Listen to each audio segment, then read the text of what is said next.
Welcome to Council Connection. I'm Dick White, Mayor and Durango City Councilor. This program is designed to give you a snapshot of happenings at the most recent Durango City Council meeting. This time we look at the June 6th meeting.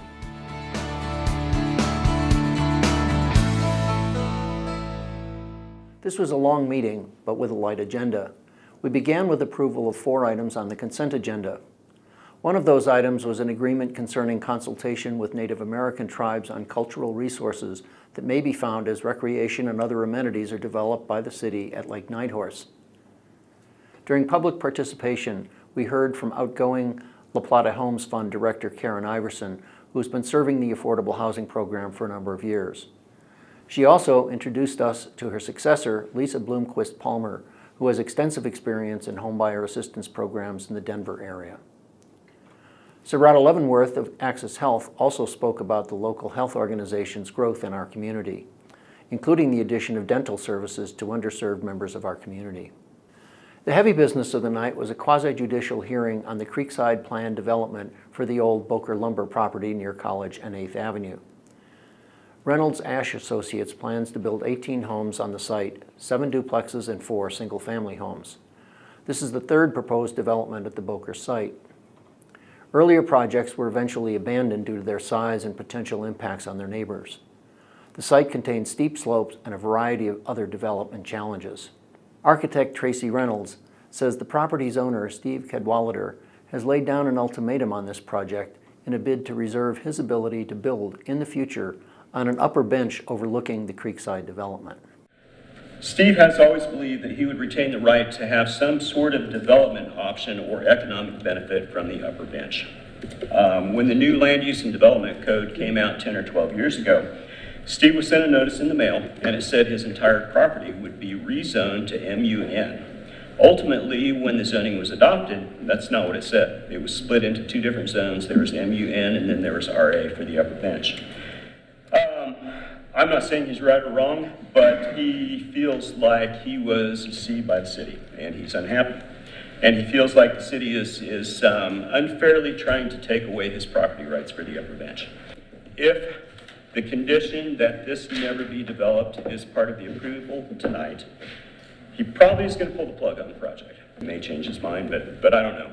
Right now he's saying, no, I'll just sit on the property. I'll sit on it for another 8 to 10 years. The skateboarders can have all the fun they want on it, and maybe when we get a different council in place, they'll look at it differently, and maybe I'll come back with high-density student housing proposal and see what happens. But the real sticking point dealt with the driveway that would have a 12% slope, something those living nearby said would pose safety hazards. Sections of the driveway off of 9th Avenue that are at a 12% grade. There's no doubt there will be problems with vehicles entering and leaving the development when snowy and icy conditions exist.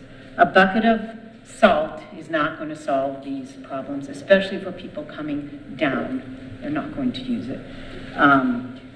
Even under perfect conditions, the steep grade will encourage vehicles to shoot out of the exit without stopping properly to check, not only for vehicle traffic, but more importantly for pedestrians and bicycles. So my concern is just the safety of our property and just getting out on our road. It's terrifying right now just getting out with my stroller and my child when people come around that corner and gas it in the morning, like you could tell people to slow down. It is terrifying. And so to me, it's a concern of we're raising our daughter there and we're only there's only a couple, maybe a couple of families actually have the ones in the neighborhood, and it definitely impacts us for sure. And we are right there adjacent to that property, the driveway, all the traffic that's going through, all the parking. So that my concern is just the safety of the well-being of our family and my kiddo. A motion to reject the project due to the driveway slope issue failed 3-2, with Councilors Brookie and Marbury in the minority. A second motion to approve the project as presented then passed by a like vote. In casting the deciding vote, I cited the unique challenges of accessing the Creekside site. During the meeting, councilors also mentioned several events you might find interesting. Among these, Clean Commute Week begins with free bike tune-ups at the Farmers Market Saturday, June 24th. The traditional Pedal versus Metal Challenge is Tuesday, June 27th, and Bike to Work Day is Wednesday, June 28th from 7 to 9 in front of Durango Coffee Company and at Mercy Regional Medical Center. For all the details, go to getarounddurango.com. And the city offers rebates for utility bills and sales taxes on groceries for income-eligible households, but the deadline to apply is July 1st. Rebate forms and information can be found at durangogov.org/rebates. Our next study session will be Tuesday, June 13th, beginning earlier than usual at 3:30 p.m. Among other things, counselors will hear details of Durango's 2017 Comprehensive Annual Financial Report. Our next regular council meeting will be 6:30 p.m. Monday, June 19th, one day earlier than normal, to allow counselors to attend the Colorado Municipal League Annual Conference. And that's Council Connection for the June 6th Durango City Council meeting. I'm City Councilor and Mayor Dick White.